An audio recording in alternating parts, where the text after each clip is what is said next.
Teme a Dios y guarda sus mandamientos, porque esto es el todo del hombre. Porque Dios traerá toda obra a juicio, juntamente con toda cosa encubierta, sea buena o sea mala. Hay gratitud en nuestros corazones porque podemos glorificar a Dios en medio de las calamidades, saber que Dios nos cuida, que nos ama y que desea revelarse a cada uno de nosotros. Queremos dar la bienvenida, queridos amigos y a los hermanos que estamos aquí reunidos, a la serie Verdades Restauradas. Y en esta ocasión miraremos un video más para completar una serie de videos que trataban sobre el santuario. En esta ocasión, el significado del día de expiación. No sin antes decirles, amigos y hermanos también, que Dios tiene el control de las cosas y la prueba de ello es que lo reveló en la profecía. En el caso de los símbolos, de los ritos del Antiguo Testamento, absolutamente, evidentemente, como miraremos ahora, el Señor conocía de antemano con miles de años de anticipación las cosas que iban a suceder con el paso del tiempo, especialmente en lo relacionado a Satanás, que así es como culmina el día de expiación en Levítico capítulo 16. Y si bien los antiguos israelitas cumplían las prácticas que exige Levítico 16, sin embargo, con el paso de los siglos se fue entendiendo más, tanto con el Apocalipsis que fue revelado a fines del primer siglo, especialmente el capítulo 20 que trata del tema, y cuanto más en nuestros días, que ya queda mucho más claro cuál es el plan de Dios para erradicar el mal. Actualmente sufrimos todos los flagelos diferentes, de una o de otra manera. Este año 2020 que fue saludado con alegría cuando nos acordamos, no hace muchos meses, nos mandábamos saludos, el inicio de año, y sin embargo fuimos azotados por calamidades como el incendio de Australia, terrible, y que pedían oraciones de intervención, lluvias, y finalmente aparecieron. Y allí nomás simultáneamente el coronavirus. Y amigos, ¿cuál será la próxima calamidad que esté por venir? Dios sabe el futuro. Nosotros, solamente humildes, podemos pedirle a Dios que nos revele en la Biblia, en la profecía bíblica y en los símbolos en este caso, cómo Dios maneja todas las cosas, para que confiemos en Él, para que no perdamos nuestro autocontrol en el pánico, en la desesperación, haciendo cosas que pueden ofendernos unos a otros, cuando allí en el afán de aprovisionarnos en los abarrotes, vamos y empujamos. ¿Cuántas veces ocurre eso? O desobedeciendo los consejos de las autoridades que están buscando lo mejor para curar este mal. Pero por encima de ello, tenemos un Dios que lleva el control de todo. Y no olvidemos, amigos, ese texto precioso del Salmo 127, versículos 1 y 2. Este salmo tengámoslo presente, que en medio de la calamidad, Dios quiere ser reconocido. Si Jehová no edifica la casa, en vano trabajan los que la edifican. Si Jehová no guarda la ciudad, no guarda el país, no guarda el mundo con todas las medidas que el hombre tenga que hacer, en vano operan todos los auxilios, la guardia. Efectivamente, se están haciendo todos los esfuerzos, pero Jehová tiene que estar por encima de todo ello. Aún más, mirando un texto, amigos, que aparece en Ezequiel capítulo 14, 21, se nos habla de 4 herramientas que Dios tiene para castigar al que viola los mandamientos de Dios. Por lo cual así ha dicho Jehová el Señor: cuánto más cuando yo enviare contra Jerusalén mis 4 juicios terribles: espada, hambre, fieras y pestilencia. Estamos hablando del coronavirus como una pestilencia o una peste que ha llegado al planeta, para cortar de ella hombres y bestias. No decimos con ello que Dios mandó el coronavirus, no. Acordémonos que Dios no necesita enviar, Él va a enviar lo suyo, que son las 7 plagas, las 7 últimas pestilencias reveladas en Apocalipsis 15 y 16, que son los castigos finales para toda una raza pecadora, con excepción de los santos que van a ser protegidos, con el sello de Dios en la frente, así nos lo enseña Apocalipsis.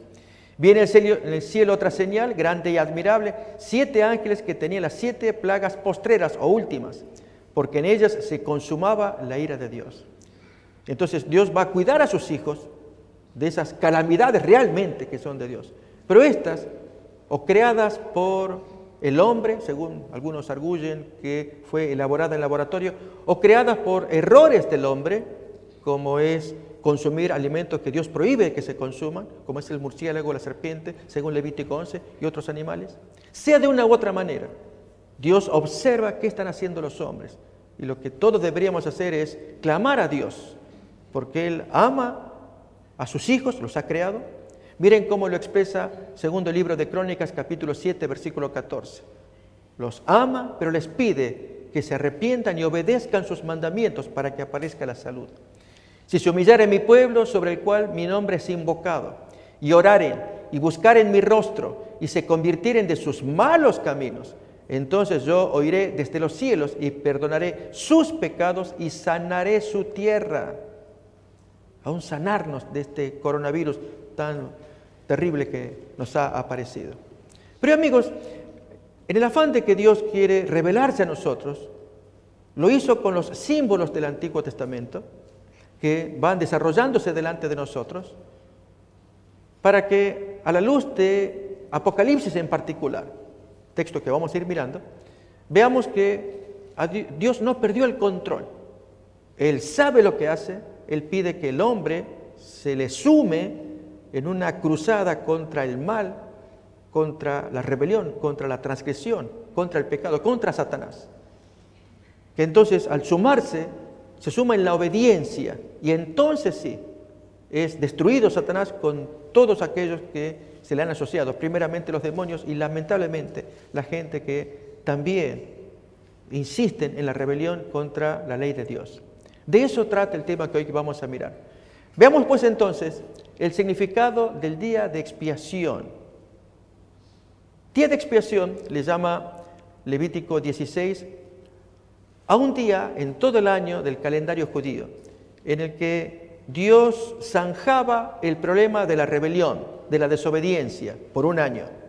Es decir, se borraban las cuentas, se blanqueaban los hechos al cabo de un año, y se abría paso al siguiente año, y así sucesivamente. Esto se manejaba por año, de una manera ritual, de modo que los judíos, ellos confiaran en que Dios les perdonaba, pero no por virtud del sacrificio mismo, que había alguna supuesta virtud en el cordero, en el chivo, no. Era un mensaje de símbolos para que luego viniera la realidad, que es en Cristo. Ahí se cumple exactamente lo que el símbolo pretendía. Vamos pues entonces a mirar, según Levítico 16, qué ocurría en el día de expiación. Aquí estamos mirando una visión panorámica de lo que era el tabernáculo del Antiguo Testamento en el desierto. Notamos alrededor están todas las carpas.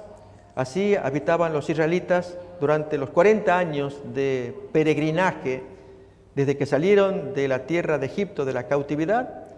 En pocas semanas ya estaban en la tierra prometida, pero por la rebelión tenida de 10 espías, que fueron de 12, que fueron comisionados a mirar la tierra enemiga, Jericó, esta gente trajo tanto desánimo al pueblo que todo el pueblo se rebeló, excepto 2 individuos. Se rebeló contra Dios, y Dios entonces dio un castigo muy triste.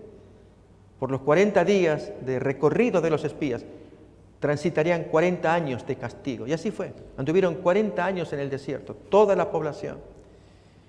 Y mientras tanto, Dios todavía estaba con ellos mediante el santuario, o tabernáculo, como estamos mirando acá, que consistía entonces, como miramos, en una edificación que Dios había diseñado para Moisés, para que así Dios se revelara a través de esta edificación y prodigara su misericordia a toda la nación. Estamos mirando acá un cercado dentro del cual va a formarse el atrio. En el atrio, que es la parte interior donde está ese cercado alrededor, allí ustedes pueden ver, se ven sacerdotes e individuos que traen sus animales para ser sacrificados. Así se hacía el servicio. Entonces el individuo, un judío pecador, traía su ofrenda para que así se le perdonara su pecado. El servicio consistía en que el pecador ponía la mano sobre el animalito y él mismo, lamentablemente, insertaba un cuchillo y mataba al animal. Allí se transfería la culpa del individuo al animal. El sacerdote, pues, recibía la sangre de ese animal y luego se hacían operaciones con el animal, se depositaba en el altar que estamos mirando allí en la imagen, un altar de sacrificio, allí es donde se hacía toda la operación. Recogida la sangre en un tazón, entonces se avanzaba hacia adentro, allí en el centro de entre el edificio principal y los sacerdotes hay un mueble que se llama lavacro. Allí había que lavarse las manos, los pies, y entonces se entraba adentro donde se hacía el resto de la operación. Todos los días se hacía en el lugar santo, que es la primera mitad del edificio que miramos allí en forma de carpa.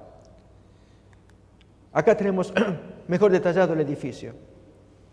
Lugar santo, lo tenemos allí. Esto es mirando siempre, el ingreso era mirando hacia el oeste, dando la espalda al este, es decir, dando la espalda al sol. Esta es la postura correcta del ingreso. Entonces, para el extremo norte teníamos la mesa con los panes de la proposición, para el extremo sur tenemos el candelabro o menorá, que era el candelabro de 7 brazos, y en el centro pues estaba el altar de incienso, que era de oro. Y en el siguiente departamento, ahí vemos una cortina de por medio, está el lugar santísimo, mientras que el anterior era el lugar santo. El lugar santísimo se componía de un cofre llamado el Arca del Pacto, en cuyo interior estaban los 10 mandamientos. Había 2 ángeles labrados a martillo, en cuyo centro, desde allí Dios se comunicaba con el sacerdote. Esto es la Shejinah, es el nombre que se le da a ese espacio central, desde donde Dios podía hablar con el sumo sacerdote. Bien, esto era el servicio, la descripción del mueble, del mobiliario, y todo esto obedece a una visión que Dios le dio a Moisés de un edificio original que se traía y que entonces en este edificio, amigos, estaba inspirado en lo que Moisés vio del cielo. El texto dice: mira y hazlos conforme al modelo que se te ha mostrado en el monte. Éxodo 25:40. Ese modelo que Moisés pudo ver en el cielo es el modelo original, es el santuario del cielo. Hay un santuario en el cielo, amigos. Santuario en el cielo, eso lo describe Apocalipsis, en cuyo interior nada menos que está el arca del testimonio, las tablas originales de los 10 mandamientos. Mírenlo cómo lo expresa Apocalipsis capítulo 11, versículo 19. Todo ello se le mostró a Moisés. Y el templo de Dios fue abierto en el cielo, y el arca de su pacto se veía en el templo. Y hubo relámpagos, voces, truenos, terremotos, grande granizo. Una manifestación similar a la estruendosa manifestación de Dios en el monte Sinaí. Esto se llama teofanía, la manifestación de Dios. Así fue. En el cielo es lo mismo. Dios quiere hacer tronar un Sinaí en el cielo. Aquí está el arca de los 10 mandamientos. Original, del cual Moisés hace una copia. Y ahora miramos otra vez el texto. Ahí tenemos, amigos, el texto del monte Sinaí. Y todo el pueblo observaba el estruendo y los relámpagos, el sonido de la bocina, el monte que humeaba, y viéndolo el pueblo temblaron y se pusieron de lejos. Así tendríamos que temblar hoy, amigos, con lo que el texto de Apocalipsis 11:19 nos revela del cielo. Dios abre el templo, que tiemble el planeta, porque la ley de Dios está vigente. Bien, miremos nuevamente la imagen, leamos el texto de Éxodo 25:40. Mira y hazlos conforme al modelo que se te ha mostrado en el monte. Y efectivamente todo el diseño del tabernáculo estaba hecho conforme a esa visión que se le mostró a Moisés. Visión del santuario verdadero del cielo. Y todo el diseño, lo que él pudo ver allí, incluido el cofre, el arca, los mandamientos, todo allí estaba puesto para que Moisés aprendiera y lo diseñara aquí en la tierra. Pero vamos a hablar entonces de los sacrificios que se oficiaban, que es lo que nos interesa, diariamente, y luego el sacrificio del último día del año, el día de juicio, el día de expiación. Miremos primeramente, habíamos visto allí al judío que traía un cordero, se le proveía un cuchillo, el hombre mataba al animal, se derramaba la sangre y entonces el sacerdote hacía un servicio. Miremoslo. Aquí traemos el sacrificio que era hecho por el pecador. La sangre que se derramaba allí era recogida por el sacerdote y untada en los cuernos de los altares, tanto el altar exterior, el altar de holocausto, de material de bronce y madera de acacia, como también era llevado adentro del templo al otro altar, el altar de oro, donde tenía cuernos, igualmente ambos altares tenían cuernos, y en los cuernos con el dedo untado en sangre, allí se colocaba la sangre en los altares. El propósito era transferir la culpa del individuo pecador que había transferido al animalito, del animal a la sangre derramada. La sangre entonces era recogida y llevada adentro del santuario. No solamente era untada en los cuernos, sino también con sus dedos los levantaba y expulsaba o arrojaba hacia el velo. Estaba el velo allí que cubría, no se podía entrar a ese espacio, a ese recinto tan sagrado, el lugar santísimo, pero entonces con sus dedos hacía esto para que el arca recibiera la culpa, el alma, la vida de quien había transgredido la ley.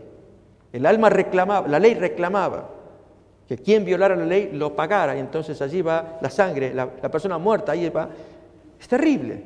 Ese es el concepto que Dios que nos quiere enseñar. La ley es sagrada. Noten allí el sacerdote que está llevando con sus dedos allí la sangre.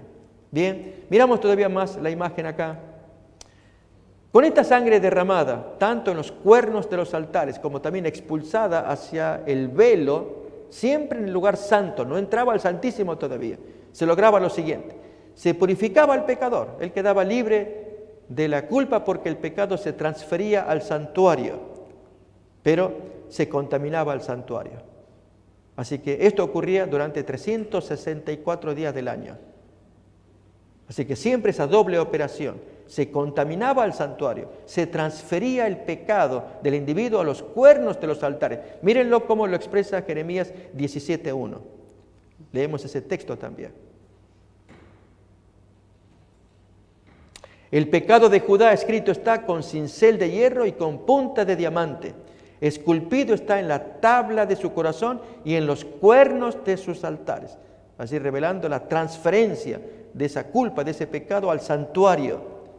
Tanto en los cuernos, recordemos, como también en dirección al velo, al arca que estaba detrás, significando que el arca reclamaba que el individuo que había violado la ley, pues lo pagara con sangre, con muerte.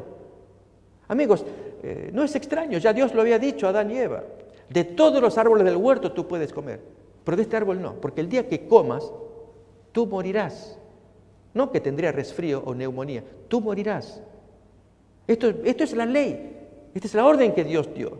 Amigos, hemos abusado demasiado violando las leyes, en diversos sentidos, leyes de salud, leyes morales, y creemos que como no hay una consecuencia inmediata, pues a Dios se le pasa por alto. No es así, por eso los símbolos. Y si no, amigos, si no miramos los símbolos, miremos las consecuencias de las violaciones, y una de ellas es el coronavirus. Por violar las leyes de Dios, así nos lo enseña la Biblia. Miremos Isaías capítulo 24, versículos 3 al 5.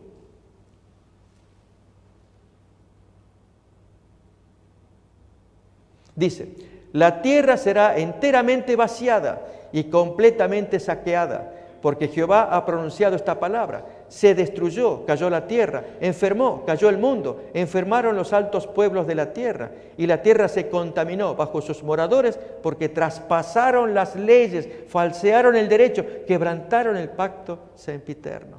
Aún los israelitas, amigos, Dios les dio sus leyes para que fueran grandemente bendecidos, pero también maldiciones si las desobedecían. Miremoslo en Deuteronomio capítulo 28, versículos 1 y 2, una introducción a las bendiciones de Dios si se obedecían sus leyes. Acontecerá que si oyeres atentamente la voz de Jehová tu Dios, para guardar y poner por obra todos sus mandamientos que yo te prescribo hoy, también Jehová tu Dios te exaltará sobre todas las naciones de la tierra, y vendrán sobre ti todas estas bendiciones y te alcanzarán si oyeres la voz de Jehová tu Dios. Esta fue la misma bendición, la misma promesa que se le dio a Adán y Eva, que si él obedecía, se le daban todos los árboles. Disfrute de todo. Esto fue creado para ti, a ti Adán y Eva. Lo contrario, amigos.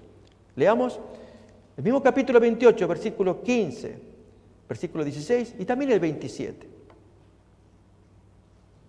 Pero acontecerá que si no oyeres la voz de Jehová tu Dios para procurar cumplir todos sus mandamientos y sus estatutos que yo te intimo hoy, que vendrán sobre ti felicidades, bienaventuranzas. ¿Qué le dijo Dios a Adán? El día que comas de este árbol yo te doy la orden, no lo toques. Tienes 1.000.000 de árboles alrededor, no toques este que es mío. Esto está prohibido para ti. Y ahí le metió mano. Vendrán sobre ti estas maldiciones y te alcanzarán. Maldito serás en la ciudad, maldito en el campo. Y miren, amigos, una plaga, la que acontecía en Egipto, le acontece al pueblo de Dios. Dios quería proteger al pueblo de las plagas de Egipto.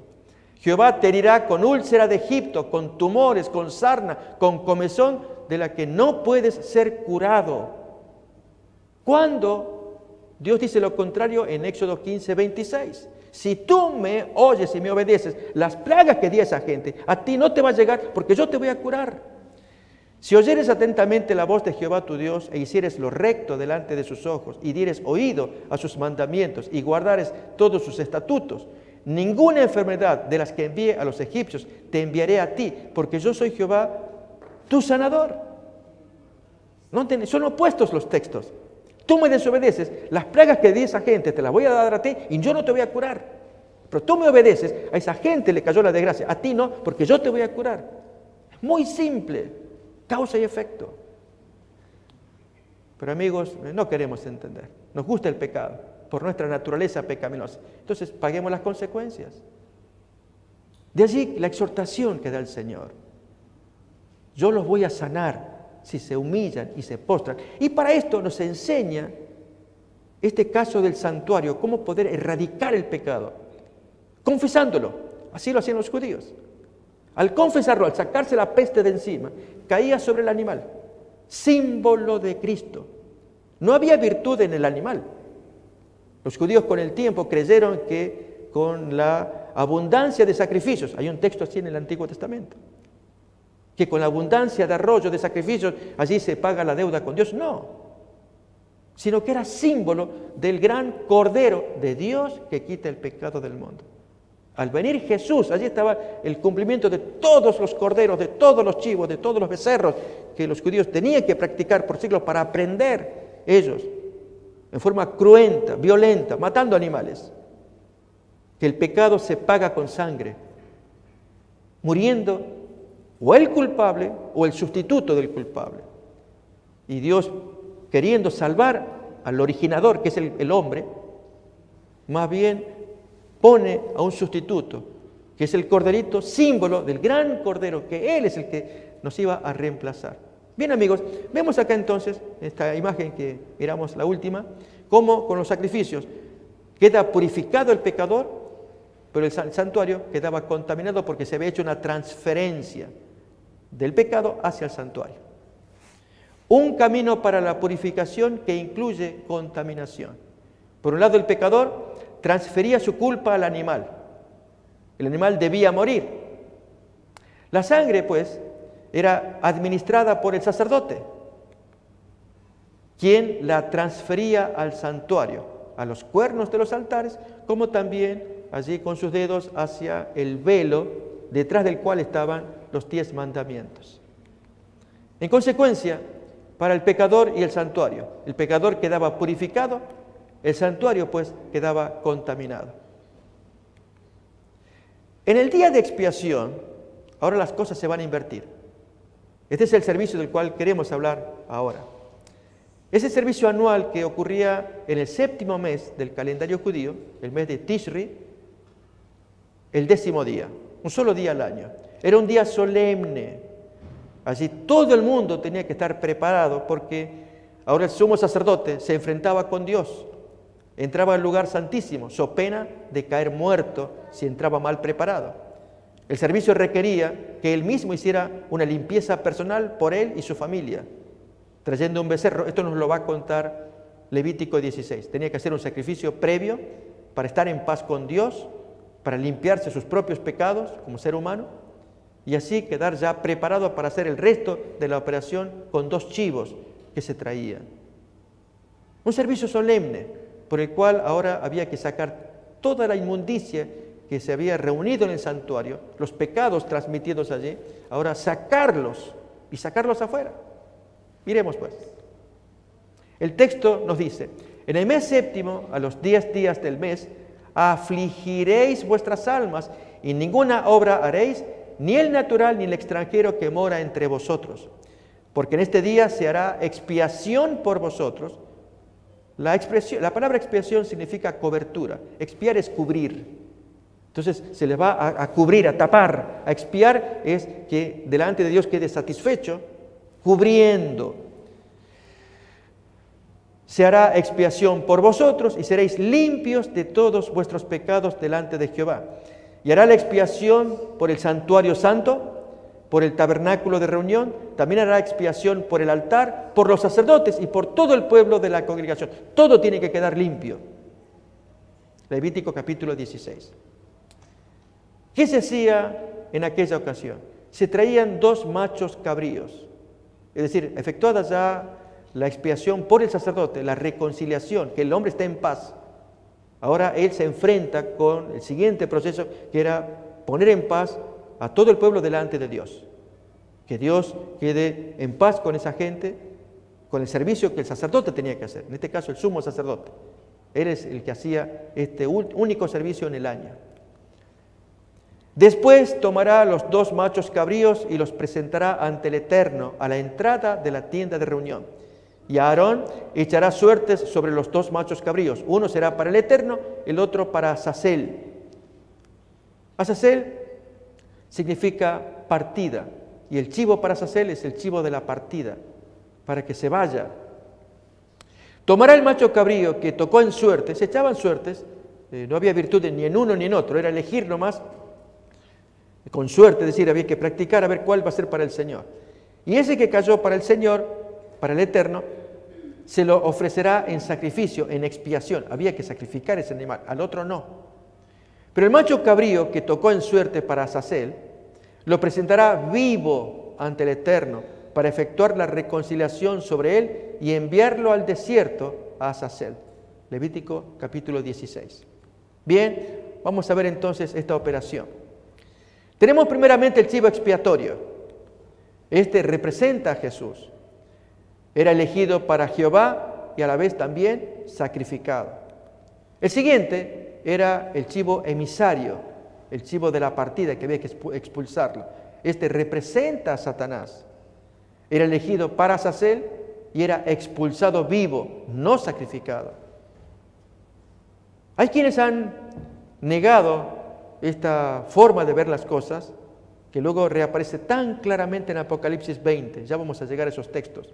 Digo, han negado cuando se ve tan claramente cómo Dios va a limpiar su santuario, los pecados anotados en el santuario, limpiar cada mueble del santuario, limpiar a los sacerdotes, limpiar al pueblo y cargar todo sobre un chivo, el chivo vivo, y mandarlo al desierto, que desaparezca. Y allí se saca el pecado reconcentrado sobre ese animal. La razón de que miramos a Satanás es porque no fue sacrificado. Satanás no murió por nosotros. En todo pecado, normalmente hay 2 autores. El autor material y el autor intelectual. Puede ser la misma persona. Cuando uno se informa de atracos en el banco o cualquier otro delito, está aquel que lo planeó y aquel que lo ejecutó. En el caso de los pecados que comete el pueblo de Dios, Dios va a hacer esto. Aquel que instigó Satanás, que estuvo siempre allí puchando, picando en nuestras conciencias, con tentaciones, aunque Santiago enseña también que de nuestras propias concupiscencias, de nuestras maldades interiores, también producimos pecado, y eso es correcto. Pero ¿cuántas veces Satanás es el que está, como lo hizo con Jesús? Bien, el Señor permite que el autor material, él sea perdonado, pero no el intelectual. A ese, representado por el chivo vivo, allí se le carga todo el peso, la culpa de los pecados de aquellos que fueron perdonados. Miremos pues entonces la descripción que nos va a dar Levítico capítulo 16. Aquí tenemos ya el sacrificio que se hace de Levítico 16. Aquí están los dos animales, los dos chivos, elegidos según vamos a ver en 6 números, cómo era el proceso, tomando los textos de Levítico 16. Ahí se nos dice: después tomará los 2 machos cabríos y los presentará delante de Jehová, a la puerta del tabernáculo de reunión. Y echará suertes a Aarón sobre los 2 machos cabríos, una suerte por Jehová, la otra suerte por Azazel. Segundo paso. Después tomará un incensario lleno de brasas de fuego del altar de delante de Jehová, y sus puños llenos del perfume aromático molido, y los llevará detrás del velo. Es decir, a continuación, tenía que agradarse a Dios con perfume, incienso, símbolo de Cristo también. Y pondrá el perfume sobre el fuego delante de Jehová, y la nube del perfume cubrirá el propiciatorio que está sobre el testimonio, para que él no muera. Veremos acá, ahí tenemos en el punto 2, el incensario del sumo sacerdote, allí sacando todas las brasas, todo lo que pueda hacer para que haya un humo precioso, agradable, de modo que el servicio se va a hacer con mucho humo agradable. Así se quería enseñar a esta gente que ese aroma tan rico, el olor a Cristo, dirá la segunda carta del apóstol Pablo a los Corintios, el capítulo 2. Vamos a leer el texto, versículo 13, 14, allí en adelante, cuando Pablo dice que somos un grato aroma de olor para Cristo. Segunda de Corintios, capítulo 2.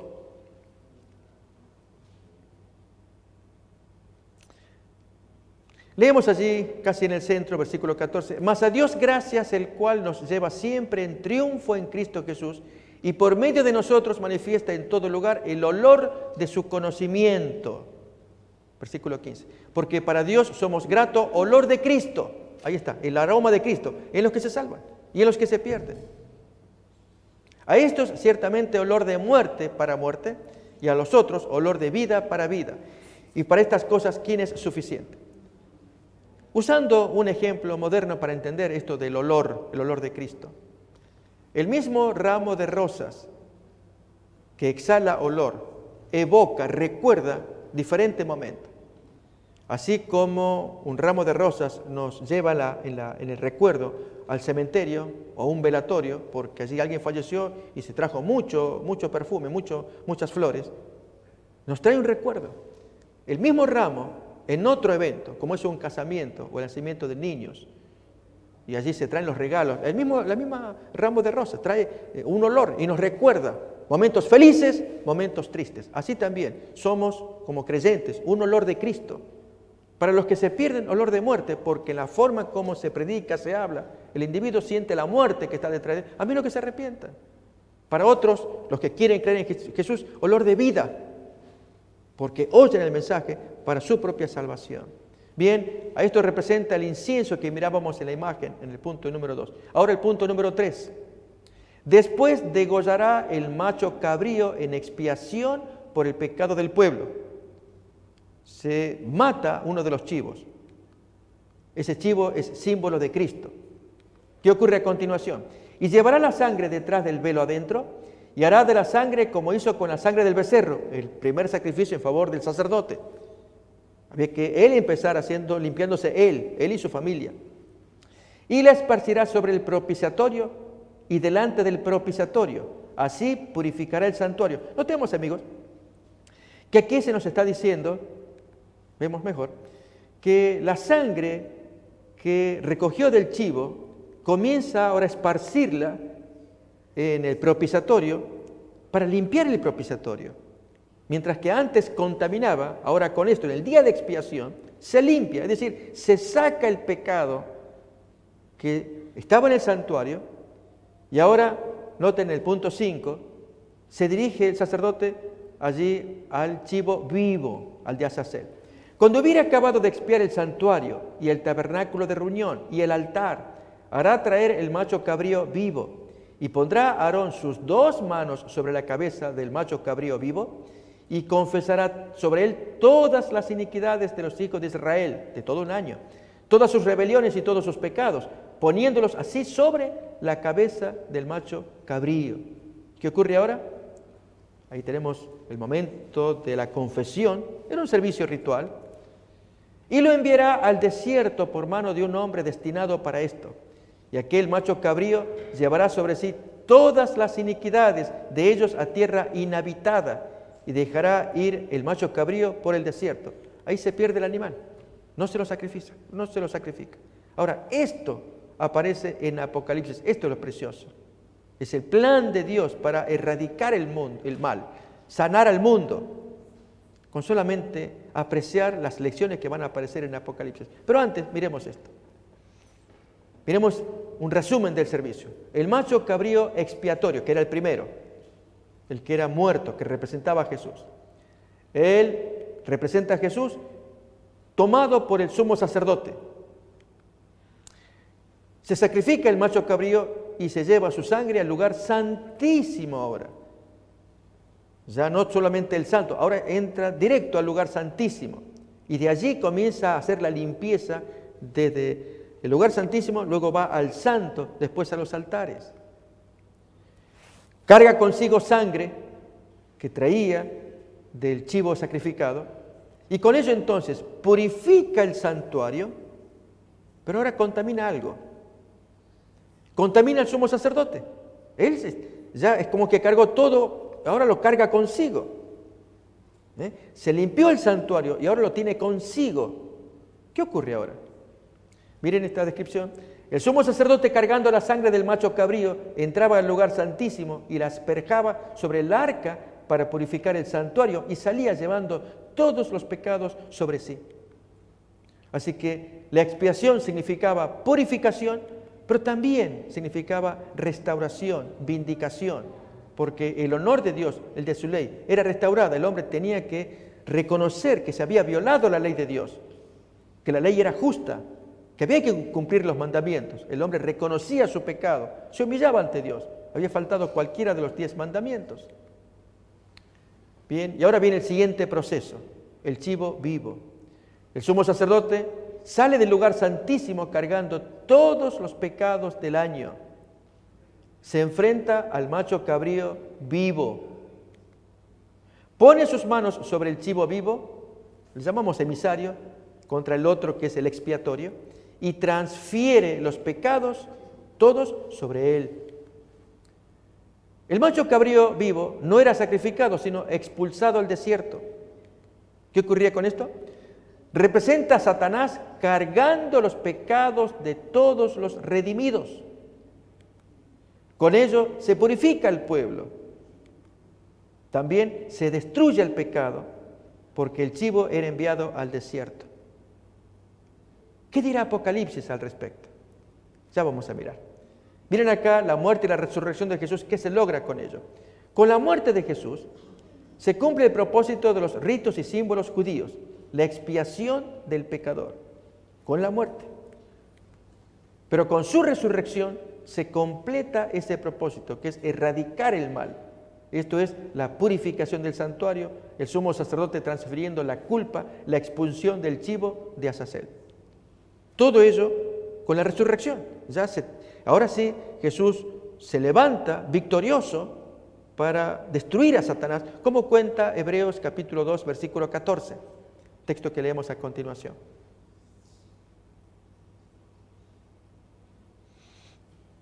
Así que, por cuanto los hijos participaron de carne y sangre, Él también participó de lo mismo para destruir por medio de la muerte en la cruz del Calvario al que tenía el imperio de la muerte, esto es al diablo. Así que muriendo Jesús se pagaba la deuda que Dios ya le había dado a Adán. El día que desobedezcas morirías, y junto con él toda la raza humana, porque todos participamos del pecado. Esto nos lo va a contar Romanos 5:12.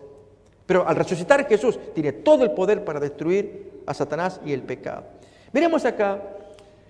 La figura del día de la expiación es un tipo del juicio final con el que Dios erradica el pecado y justifica a sus hijos. Satanás, prefigurado por el macho cabrío vivo, es expulsado al desierto, como cuenta Apocalipsis capítulo 20. Satanás está atado con cadenas de oscuridad sobre la tierra desolada por 1000 años. ¿Cómo no habremos de agradecer a Dios? ¿Cómo lo reveló en Levítico 16? La historia de Satanás. Solo que Apocalipsis va a dar más detalles. Dice el texto, y vi un ángel que descendía del cielo con la llave del abismo y una gran cadena en la mano.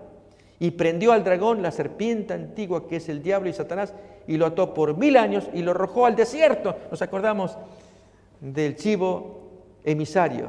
Era expulsado del desierto, vivo, no había que matarlo, para que no se crea que moría por nuestros pecados. Allí se lo arroja y ahí se lo encerró por 1000 años. Solamente que Apocalipsis va a dar más detalles de cómo es destruido el pecado. Así pues, los ritos judíos y el santuario enseñan que ese sistema se cumplió en Jesús el Mesías. Así Dios salva al pecador y aniquila, erradica para siempre el pecado. Por eso, amigos y hermanos también, qué importante que es estudiar el santuario, ver a través de estos chivos, que están parejos ambos, enemigos mortales uno de otro, cómo Lucifer se levantó contra Jesús en el cielo, siendo poderosísimo ángel el que le seguía a Jesús, en importancia, en tamaño, en inteligencia. Uno no alcanza a imaginar a este poderosísima criatura al que Dios honró tanto para que se revele en semejante manera, y sin embargo tiene que ser destruido. Teniendo pues un gran sumo sacerdote que traspasó los cielos, Jesús el Hijo de Dios, retengamos nuestra profesión, porque no tenemos un sumo sacerdote que no pueda compadecerse de nuestras debilidades, sino uno que fue tentado en todo según nuestra semejanza, pero sin pecado. Acerquémonos pues confiadamente al trono de la gracia para alcanzar misericordia y hallar gracia para el oportuno socorro. Aún más, el día de la expiación celestial, el día del juicio del cielo. Estamos viviendo, amigos, lo que llamaríamos el día de expiación antitípico. El día de expiación típico es el día de la expiación del modelo de Moisés. Se llama tipo, y el otro, el original, es el antitipo. Es decir, dos modelos enfrentados. Eso significa tipo y antitipo. Un modelo es el que Dios le enseñó a Moisés, Levítico 16. Le decimos tipo, de ahí deriva el adjetivo típico. El otro modelo, que es el original, es el que realmente vale, es el que está en el cielo, donde Jesús ministra, y desde allí viene la orden para destruir a Satanás. Ese es el antitípico, deriva de antitipo. Y todo esto es representado en los dos chivos que estudiamos aquí en esta lección del día de expiación. Bien, el día de expiación celestial es el juicio final que opera en 3 etapas. Hay un juicio investigador, todo esto es juicio. Hay un juicio de comprobación y un juicio ejecutivo. Miremoslo. La primera etapa, lo que llamamos un juicio investigador o escrutador, en el que el Señor realiza antes de la segunda venida, para que se cumpla el texto que dice, Él viene a pagar a cada uno según su obra, para dar el galardón. Y en la segunda venida, pues, le da el premio a aquellos que ya fueron investigados y aprobados, y da el castigo a aquellos que no soportaron la prueba, como ocurrió con Belsasar, si nos acordamos en Daniel capítulo 5. Juicio escrutador que Dios siempre hace antes de dar un fallo. Lo notamos, por ejemplo, en el caso de la visita de Dios a Sodoma y Gomorra. Génesis capítulo 18 nos cuenta que 3 seres celestiales visitaron a Abraham, 2 de ellos ángeles, y el tercero era el Hijo de Dios. Y allí se revela en un diálogo en que dice el visitante celestial, ¿cómo yo le voy a encubrir a Abraham lo que voy a hacer? Siendo él un hombre fiel que hará obedecer los mandamientos a él y a su familia después de él. Y entonces le cuenta, voy a visitar a Sodoma para ver lo que ocurre allá. ¿Encubriré yo a Abraham lo que voy a hacer, habiendo de ser Abraham una nación grande y fuerte, y habiendo de ser benditas en él todas las naciones de la tierra? Porque yo sé que mandará a sus hijos y a su casa, después de decir que guarden el camino de Jehová, haciendo justicia y juicio, para que haga venir Jehová sobre Abraham lo que ha hablado acerca de él. Como sé que me es un hijo obediente, le voy a revelar lo que voy a hacer. Y es un juicio investigador. Entonces Jehová le dice, por cuanto el clamor contra Sodoma y Gomorra se aumenta más y más y el pecado de ellos se ha agravado en extremo, descenderé ahora y veré si han consumado su obra según el clamor que ha venido hasta mí. Y si no, yo lo voy a saber. Amigos, Dios ya lo sabía. Él no necesita mostrar, ya lo sabía. Pero nos revela a nosotros que antes de castigar a Sodoma se hizo una investigación. ¿Cuál fue? Lo reveló Abraham al hacer las tan cándidas preguntas. ¿Cómo el Dios de todos los cielos o el juez de toda la tierra va a mezclar a los buenos y a los malos y castigar a los malos si hay buena gente allí? Si hubiera 50 justos, ¿los vas a castigar también? ¿No perdonarías la ciudad? Miremos ese diálogo, amigos, que muestra que Dios ya había estudiado la ciudad para decir que no había ni 50, ni 45, ni 40, ni 30, ni 20, que fueron los números que Abraham le propuso al visitante. Si hay tal gente, ¿no perdonaría la ciudad?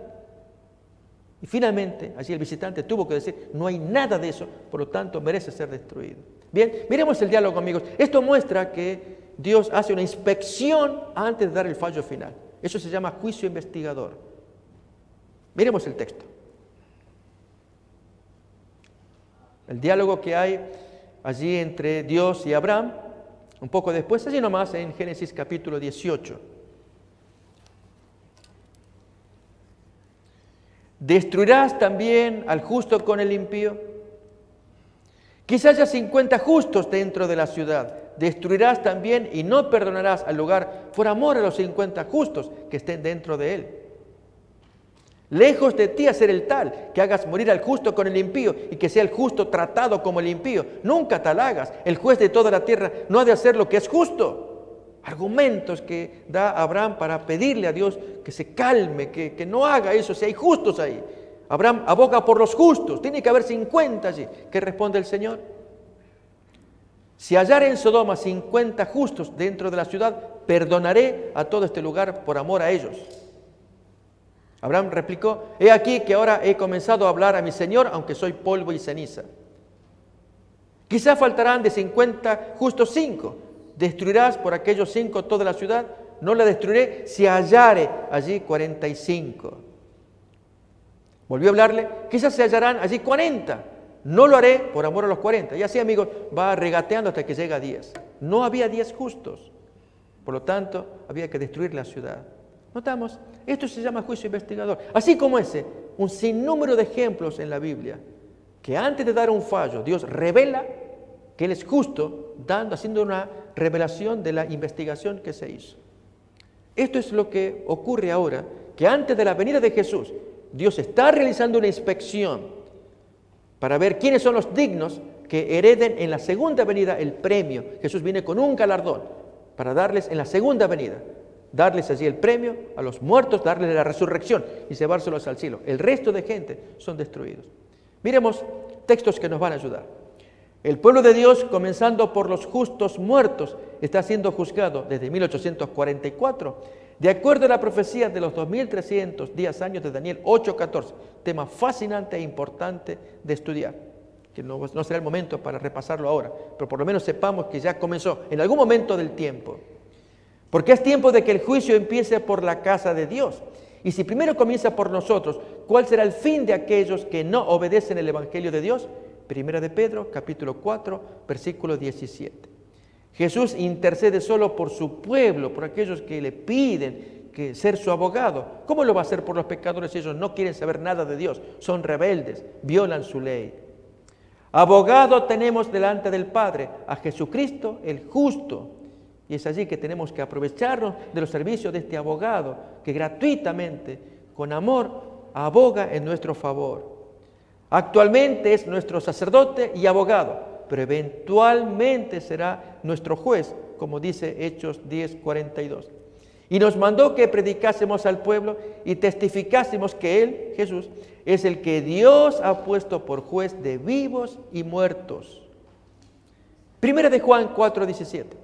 En esto se ha perfeccionado el amor en nosotros para que tengamos confianza en el día del juicio, pues como Él es, así somos nosotros en este mundo. Un carácter similar al de Cristo, así el creyente tiene que desarrollar semejante carácter.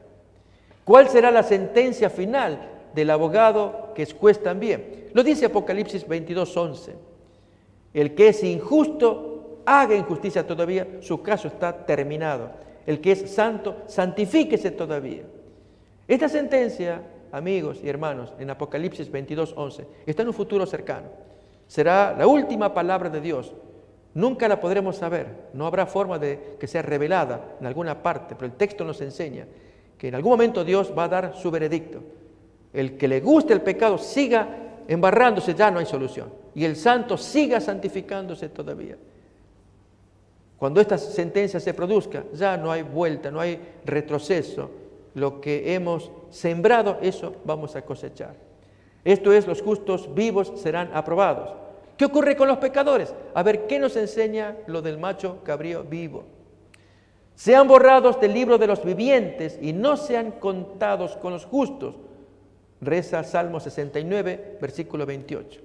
Viene ahora la segunda etapa, la etapa, dijimos así, el juicio de comprobación. Esto es para los pecadores. Los santos ya fueron salvados. Juicio de comprobación. Después de la segunda venida, el juicio de comprobación se llevará a cabo en el cielo por espacio de 1000 años, cuenta Apocalipsis 20.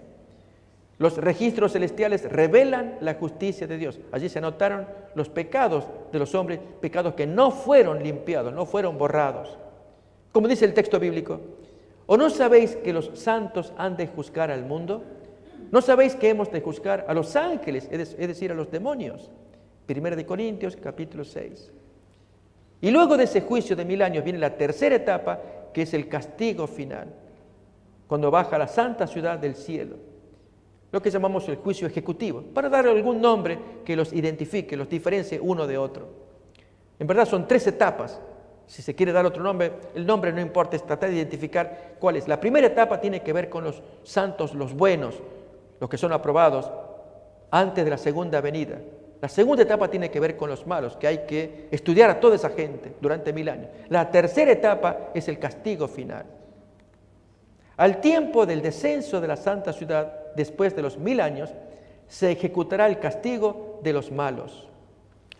¿Qué sucede entonces? Nos cuenta Apocalipsis 20. Y el que no se halló inscrito en el libro de la vida fue lanzado al lago de fuego. Los pecadores resucitan. Dice el texto, cuando los 1000 años se cumplan, Satanás será suelto de su prisión y saldrá a engañar a las naciones que están en los 4 ángulos de la tierra, a Gog y a Magog, a fin de reunirlos para la batalla, el número de los cuales es como la arena del mar.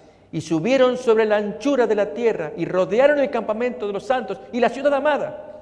Veremos la imagen, y fuego cayó del cielo. Nuevamente vamos a poner la imagen anterior, aquí está. Esto cuenta Apocalipsis 20. Que habiendo bajado a la santa ciudad, los pecadores, miríadas de ellos, resucitados, rodean la ciudad para destruirla y tomar posesión de la tierra. Y entonces baja fuego del cielo, como dice el texto, y de Dios descendió fuego del cielo y los devoró, los consumió. La erradicación final del mal. Y el diablo que los engañaba fue lanzado en el lago de fuego y azufre, donde también fueron arrojados la bestia y el falso profeta, y serán atormentados día y noche por los siglos de los siglos. Porque aquí viene el día ardiente como un horno, y todos los soberbios y todos los que hacen maldad serán estopa. Aquel día vendrá, los abrazará, ha dicho Jehová, y no les dejará ni raíz, que es Satanás, ni rama, que son sus secuaces, tanto los demonios como los hombres malos que se pierden. ¿Creemos en la venida de Jesús? Sí, Él vuelve como juez. ¿Y cuál es la invitación? Preparémonos. El Señor Jesús viene pronto. Así, queridos amigos y hermanos que estamos aquí presentes, queremos invitarles a que nos preparemos, porque los símbolos del santuario, y especialmente el chivo vivo que fue expulsado, en Apocalipsis 20 especialmente, aparece tan claramente. Dios va a destruir a toda esa gente, pero dar la bienaventuranza a todos los santos que creyeron y le obedecieron. Que Dios nos bendiga. Vemos que estas verdades, como la del santuario, eran verdades a ser restauradas al final del tiempo. Y junto con esta verdad estudiaremos otras nuevas que iremos repasando en esta serie, Verdades Restauradas. Amigos, que Dios les bendiga, que estemos en contacto, que busquemos la paz del Señor y su perdón. Seremos grandemente bendecidos. Teme a Dios y guarda sus mandamientos, porque esto es el todo del hombre. Porque Dios traerá toda obra a juicio, juntamente con toda cosa encubierta, sea buena o sea mala.